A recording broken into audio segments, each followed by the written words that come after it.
Hello everyone. Class 11th की NCERT में morphology of flowering plant को इस बार हमने कंसीडर किया है और इसके अंदर कुछ क्वेश्चन है, आइए इनको देखते हैं। तो पहला क्वेश्चन आप लोगों के सामने जो दिया जा रहा है that is the rearrange the following zone as shown in the root in the vertical sections and choose the correct option. यानी ये कह रहे हैं कि जो रूट है आपकी रूट के अंदर कुछ जोन होते हैं, उन जोन को रीअरेंज कराने के लिए बोल रहे हैं। तो आप लोग जानते हैं कि सपोज दैट ये एक प्लांट है और ये प्लांट की इस तरीके से सपोज दैट एक रूट है और इस रूट के ये डिफरेंट जोन होते हैं, इन जोन को ये आपसे पूछ रहे हैं। तो आप लोग जानते हैं कि सबसे पहले आपका होता है रूट कैप जोन। तो सबसे पहले आप लिखेंगे रूट कैप। रूट कैप के बाद आप देखते हैं कि जोन ऑफ मेरिस्टेमेटिक, यानी सपोज दैट ये आपका रूट कैप है, तो ये रूट कैप हो गया। तो आप जब ये कह सकते हैं कि नीचे से ऊपर की तरफ इसे अरेंज करेंगे इस तरीके से, तो आप देखेंगे सबसे पहले रूट कैप आएगा, उसके बाद जोन ऑफ मेरिस्टेमेटिक, यानी ये सेल जो मेरिस्टेमेटिक डिवीजन के लिए रिस्पॉन्सिबल होती हैं, उसके बाद आएगा जोन ऑफ मेरिस्टेम, है ना। और उसके बाद आएगा जोन ऑफ एलोंगेशन, और जोन ऑफ एलोंगेशन के बाद आएगा जोन ऑफ मैचुरेशन। और इसी जोन ऑफ मैचुरेशन का दूसरा नाम क्या है, आपके ये बोल सकते हैं कि रूट हेयर जोन, क्योंकि जो आपके रूट हेयर होते हैं वो इसी जोन से निकलते हैं, जोन ऑफ मैचुरेशन से निकलते हैं। तो आपका पहला यानी सी देन बी, तो सी और बी और ई, इस तरीके से ऑप्शन नंबर ए आपका करेक्ट हो जाएगा। Next question, in an inflorescence where the flowers are born laterally in an acropetal succession, the position of the youngest floral bud in the floral axis shall be। कह रहे हैं कि एक inflorescence है, suppose that ये आपका inflorescence है, इस पर इस तरीके से डिफरेंट ये फ्लावर लगे हुए हैं, ये है ना। और कह रहे हैं कि इसमें जो अरेंजमेंट है वो एक्रोपिटल है ना, इस तरीके से एक्रोपिटल अरेंजमेंट है। और इसमें पूछा है कि जो यंगेस्ट फ्लावर होगा वो कहाँ पर होगा। तो आप लोग जानते हैं कि यंगेस्ट फ्लावर जो होगा, यानी अगर ये ऊपर की तरफ इस तरीके से अरेंज करते चले जाएंगे तो यंगेस्ट फ्लावर इसका डिस्टल एंड पर होगा, है ना। ये एंड आपका प्रॉक्सिमल कहलाएगा, पास वाला, और ये दूर वाला डिस्टल। तो youngest flower will be at the distal end. तो ये क्वेश्चन भी आपका। नेक्स्ट क्वेश्चन लिख रहे हैं, the mature seeds of the plant such as gram and pea possesses no endosperm because. कह रहे हैं कि अगर मैच्योर सीड आप देखेंगे ग्राम का या पी का, तो कह रहे हैं कि इनके अंदर एंडोस्पर्म नहीं होता है।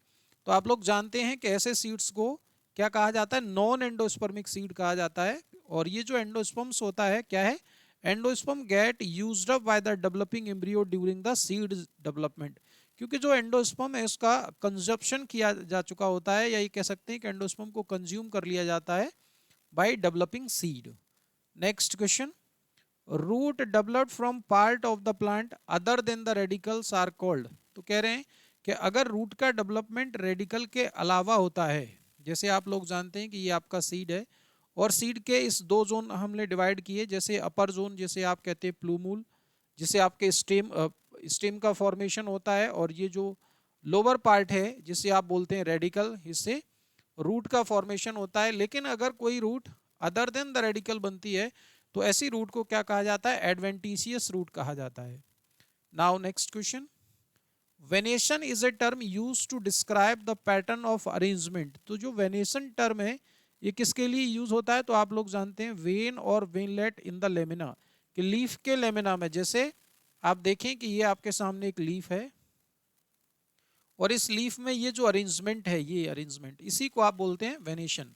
तो वेन और वेनलेट इन अ लेमिना, लीफ के लेमिना में ये जो अरेंजमेंट होता है इसी को आप वेनेशन बोलते हैं। Next question, endosperms a product of double fertilization in angiosperm is absent in the seed of. कह रहे हैं कि जो एंडोस्पर्म है ये किससे बनता है, डबल फर्टिलाइजेशन से, आप लोग जानते हैं। तो कह रहे हैं कि इसमें एंडोस्पर्म किसमें एब्सेंट है, तो आप जानते हैं कि ऑर्चिड के अंदर एंडोस्पर्म क्या होता है, एब्सेंट होता है।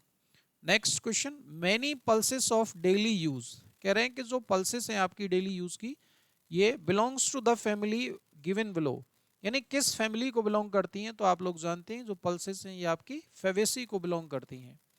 Now next question, the placenta is attach to the developing seed near the. जो आपका प्लेसेंटा है वो सीड में कहाँ अटैच होता है, तो आप लोग जानते हैं placenta is attached at the hilum. Now next question, which of the following plant is used to extract the blue dye। तो ये क्वेश्चन काफ़ी बार पूछा गया है नीट में कि जो ब्लू डाई ऑब्टेन करने के लिए किस प्लांट का यूज़ करते हैं। तो आप लोग जानते हैं ये प्लांट है आपका इंडिगोफेरा, है ना, इंडिगोफेरा।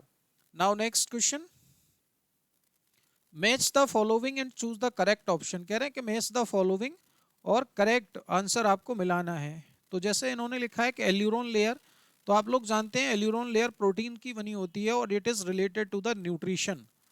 नाउ पार्थेनोकार्पिक फ्रूट, दो पार्थेनोकार्पिक फ्रूट्स होते हैं विदाउट फर्टिलाइजेशन।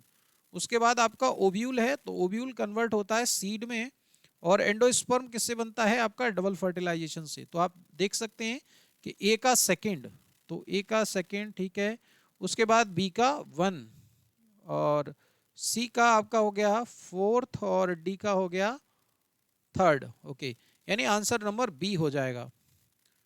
तो इस तरीके से ये क्वेश्चन भी आपका कंप्लीट, और इस चैप्टर को हम लोगों ने कंप्लीट कर लिया है।